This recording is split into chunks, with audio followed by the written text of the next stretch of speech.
دوستو یہودی قوم دنیا کی ایک ایسی قوم ہے کہ جو آبادی کے لحاظ سے تو بھلے ہی بہت کم ہے، لیکن اس دنیا میں ترقی کرنے کے معاملے میں سب سے ٹاپ پر رہتی ہے۔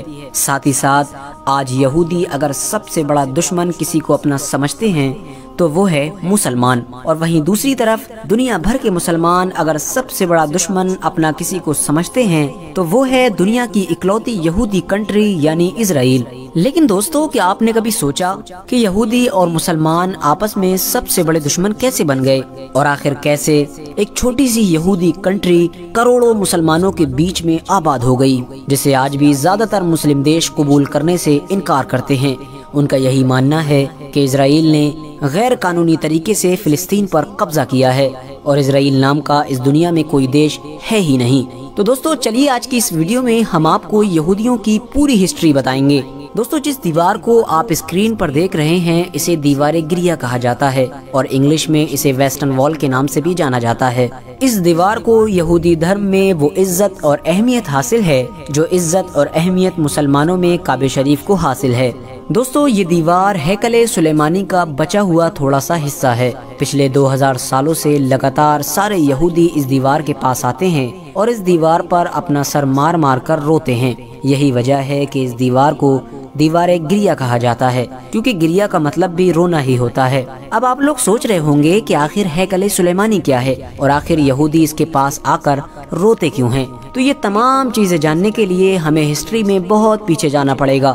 تو چلیے ہم آپ کو شروع سے بتاتے ہیں۔ ہیکل سلیمانی کوئی عجیب چیز نہیں بلکہ ایک محل کا نام تھا، یعنی اگر ہم کہیں تو ایک عام بلڈنگ کا نام تھا۔ یہ اس دور میں بنائی گئی تھی کہ جب دنیا کے سارے یہودی اپنے اپنے خیموں میں رہا کرتے تھے۔ یعنی اگر یہ کہا جائے کہ ہیکل سلیمانی یہودیوں کی ہسٹری کا سب سے پہلا پکا مکان تھا تو شاید کہنا غلط نہیں ہوگا۔ دوستو خیمے بنا کر رہنے والے یہودیوں کو ہیکل سلیمانی بنانے کی ضرورت کیوں پڑی، یہ جاننے سے پہلے ہمارے لیے تابوت سکینہ کے بارے میں جان لینا ضروری ہے۔ اب آپ لوگ سوچ رہے ہوں گے کہ تابوت سکینہ کیا ہے۔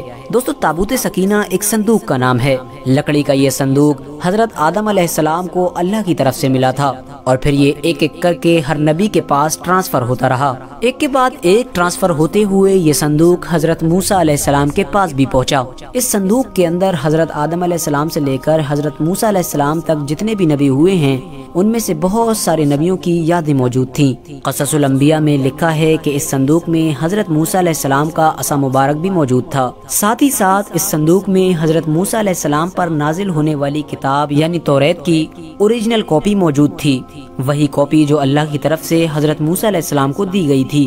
حضرت موسیٰ علیہ السلام کے دور میں بنی اسرائیل کے لیے جنت سے جس برتن میں کھانا آیا کرتا تھا وہ برتن بھی اس صندوق میں موجود تھا۔ یہودی اس صندوق یعنی تابوت سکینہ کو اپنی مدد کے لیے استعمال کیا کرتے تھے۔ جب بھی ان کو کوئی پریشانی ہوتی تو اس صندوق کی مدد سے اللہ تعالیٰ سے مدد مانگا کرتے تھے، اور ان کی دعا بڑی جلد ہی قبول ہو جایا کرتی تھی۔ یہودیوں کی جب بھی کسی سے جنگ ہوتی تو یہ اس تابوت سکینہ کو اپنے ساتھ لے کر جایا کرتے تھے، اور جنگ شروع ہوتے ہی اس صندوق کو اپنی فوج کے آگے رکھا کرتے تھے۔ اس کی برکت سے اللہ تعالیٰ ان کو تمام جنگوں میں بھی جیت نصیب کیا کرتا تھا۔ یہودی تابوت سکینہ کو ایک الگ خیمے میں رکھا کرتے تھے۔ جس خیمے میں وہ صندوق رکھا ہوا کرتا تھا اسی خیمے کی طرف منہ کر کے سارے یہودی اللہ کی عبادت کیا کرتے تھے۔ حضرت موسیٰ علیہ السلام کے بعد یہ صندوق ٹرانسفر ہوتا ہوا حضرت داؤد علیہ السلام کے پاس بھی پہنچا، جنہیں عیسائی اور یہودی دھرم کے ماننے والے لوگ داؤد نہیں بلکہ ڈیوڈ کے نام سے جانتے ہیں۔ داؤد علیہ السلام کیونکہ اللہ کے ایک ایسے نبی تھے جو نبی ہونے کے ساتھ ساتھ بادشاہ بھی تھے، لہٰذا داؤد علیہ السلام نے اپنے لیے ایک محل بنوایا۔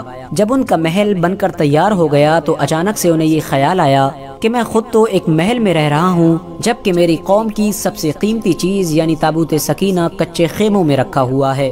یہی سوچتے ہوئے حضرت داؤد علیہ السلام نے تابوت سکینہ کو محفوظ رکھنے کے لیے ایک بلڈنگ بنوانا شروع کی۔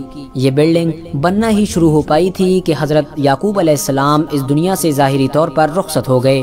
ان کے بعد ان کے بیٹے یعنی حضرت سلیمان علیہ السلام بھی بادشاہ بنے۔ حضرت سلیمان علیہ السلام نے بادشاہ بننے کے بعد بہت جلد ہی اپنے والد کی طرف سے شروع کی ہوئی اس بلڈنگ کو پھر سے بنوانا شروع کر دیا۔ کہا جاتا ہے کہ اس بلڈنگ کو بنوانے میں انسانوں کے ساتھ ساتھ جناتوں نے بھی کام کیا تھا۔ آخرکار بہت لمبے وقت کے بعد یہ بلڈنگ بن کر تیار ہوئی۔ چونکہ اسے حضرت سلیمان علیہ السلام نے بنوایا تھا، اس لیے اس کا نام ہمیشہ ہمیشہ کے لیے ہیکل سلیمانی پڑ گیا۔ تابوت سکینہ کو ہیکل سلیمانی کے اندر محفوظ رکھ دیا گیا۔ ہیکل سلیمانی نام کے اس محل میں تابوت سکینہ کو جس خاص جگہ پر رکھا گیا تھا، وہاں پر کسی بھی عام انسان کو جانے کی اجازت نہیں تھی۔ اس جگہ پر یہودی دھرم کے صرف بڑے بڑے عالم ہی جایا کرتے تھے۔ دوستو، اس کے بعد وقت دھیرے دھیرے گزرتا گیا اور یہ قوم بھی دھیرے دھیرے بگڑتی چلی گئی۔ بنی اسرائیل یعنی یہودیوں میں ایک کے بعد ایک نبی آتے رہے اور ان کو سمجھاتے رہے، لیکن یہ کسی کا بھی حکم نہیں مانتے تھے۔ ہر ایک نبی کی نافرمانی کرتے تھے اور دن بدن اور زیادہ گناہ کرتے جاتے تھے۔ آخرکار اللہ کی ناراضگی کی وجہ سے ایک دن ان کے اوپر عذاب نازل ہوا۔ 586 عیسیٰ پورو میں بابل میں ایک بہت ظالم بادشاہ تھا جس کا نام بخت نصر تھا، جسے بائبل میں نبوت نصر کے نام سے ذکر کیا گیا ہے۔ اس نے یہودیوں کے ملک پر حملہ کر دیا تھا۔ یہودیوں کے ملک کو جیتنے کے بعد اس نے تابوت سکینہ کو ہیکل سلیمانی سے نکال لیا اور تابوت سکینہ کی بہت بے ادبی بھی کی اور یہودیوں کو حکم دیا کہ وہ خود اپنے ہاتھوں سے اس پاک ہیکل سلیمانی کو توڑ دیں۔ یہودی کیونکہ مجبور تھے، وہ روتے جاتے اور اپنے مقدس ہیکل سلیمانی کو توڑتے جاتے تھے۔ اس حملے میں بخت نصر نے تقریباً 6 لاکھ یہودیوں کو قتل کر دیا تھا اور 2 لاکھ یہودیوں کو قیدی بنا کر وہ اپنے ساتھ بابل یعنی عراق لے آیا تھا۔ بخت نصر نے اپنے شہر بابل سے باہر ایک بستی آباد کی جس کا نام تل ابیب رکھا اور اس بستی میں ان سارے یہودیوں کو آباد کیا جسے وہ قید کر کے بابل لایا تھا۔ دوستو، اس حادثے کے بعد کبھی پتہ ہی نہیں چل پایا کہ آخر وہ تابوت سکینہ کہاں گیا، لیکن کیونکہ بخت نصر نے تابوت سکینہ کی بہت زیادہ بے ادبی کی تھی، اس لیے اس پر بھی اللہ کا عذاب نازل ہوا۔ 540 عیسیٰ پورو میں ایران کے ایک بادشاہ سائرس نے بابل پر حملہ کر دیا اور بابل کے بادشاہ کو شکست دے کر بابل کی اس سلطنت کا ہمیشہ ہمیشہ کے لیے خاتمہ کر دیا۔ سائرس کیونکہ ایک رحم دل انسان تھا، اس لیے اس نے ان سارے یہودیوں کو آزاد کر دیا کہ جنہیں قید کر کے بخت نصر بابل لایا تھا۔ اتنا ہی نہیں، سائرس نے انہیں آزاد کرنے کے ساتھ ساتھ انہیں اپنے ملک میں دوبارہ ہیکل سلیمانی کی تعمیر کرنے کی بھی اجازت دے دی، بلکہ ان لوگوں کو یہ بھروسہ دلایا کہ وہ ہیکل سلیمانی بنوانے میں خود ان کی مدد کرے گا۔ سائرس کی مدد سے یہودیوں نے ہیکل سلیمانی نام کی اس عالیشان عمارت کو تو دوبارہ بنا لیا، لیکن اس بار اس ہیکل سلیمانی میں تابوت سکینہ نہیں تھا اور نہ ہی آج تک کسی کو یہ معلوم چل پایا ہے کہ آخر بخت نصر نے تابوت سکینہ کا کیا کیا تھا۔ بہت سے لوگوں کا یہ بھی ماننا ہے کہ تابوت سکینہ کی زیادہ بے ادبی ہونے کی وجہ سے اللہ کی طرف سے قدرتی طور پر اس صندوق کو کہیں غائب کر دیا گیا تھا تاکہ دوبارہ اس کی کوئی انسان بے ادبی نہ کر سکے۔ دوستو، عیسیٰ علیہ السلام کے اس دنیا سے اٹھائے جانے کے ٹھیک 70 سال بعد یہودیوں پر دوبارہ اللہ کا عذاب نازل ہوا۔ اس بار روم کے ایک بادشاہ جس کا نام ٹائٹس تھا، اس نے یہودیوں کے ملک پر حملہ کیا۔ ٹائٹس بخت نصر سے بھی زیادہ خطرناک تھا، اس نے ایک دن میں لاکھ یہودیوں کو قتل کروا دیا تھا۔ اس کی فوج نے یہودیوں کے شہر یروشلم میں بڑی زبردست تباہی مچانے کے ساتھ ساتھ ہیکل سلیمانی کو بھی دوبارہ سے توڑ دیا اور یہودیوں کو یروشلم سے باہر نکلنے پر مجبور کر دیا۔ یروشلم سے نکلنے کے بعد سارے یہودی پوری دنیا میں بکھر گئے اور ہر جگہ یہ پریشان اور رسوا ہوتے رہے۔ تقریباً پوری دنیا میں 18 یا 1900 سال بھٹکنے کے بعد جب ورلڈ وار میں سلطنت عثمانیہ کا خاتمہ ہوا اور برٹین کا فلسطین پر قبضہ ہوا تو اس نے یہودیوں کو اپنی ایک ریاست فلسطین میں ہی آباد کرنے کی اجازت دے دی جس کا نام اسرائیل رکھا گیا۔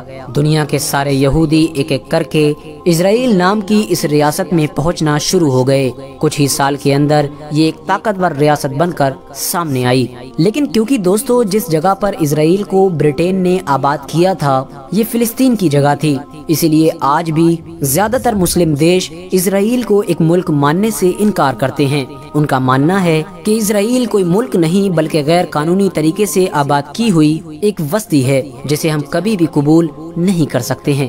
یہی وجہ ہے کہ اسرائیل اور دوسرے مسلم دیشوں کے بیچ جنگ جیسے حالات بنتے رہتے ہیں۔ دوستو، آج جب دنیا کے سارے ہی یہودی ایسی جگہ پر آباد ہو گئے ہیں جہاں پر آج سے 2000 سال پہلے ہیکل سلیمانی ہوا کرتا تھا، تو ان لوگوں نے تابوت سکینہ کو بھی بڑی تیزی کے ساتھ ڈھونڈنا شروع کر دیا ہے، کیونکہ ان کا ماننا ہے کہ تابوت سکینہ جس کے پاس بھی ہوگا وہ دنیا کا سب سے طاقتور انسان بنا رہے گا۔ اسی لیے اسرائیل کے سارے یہودی تابوت سکینہ کو جلدی سے جلدی ڈھونڈنے کے بعد مسجد اقصی کو شہید کر کے اس کی جگہ ہیکل سلیمانی کی تعمیر کرنا چاہتے ہیں، کیونکہ آج سے 2000 سال پہلے جس بڑی جگہ میں ہیکل سلیمانی نام کا وہ محل ہوا کرتا تھا، اس جگہ پر آج مسجد اقصی بھی موجود ہے۔ فی الحال آج کی اپنی ویڈیو کو ہم یہیں پر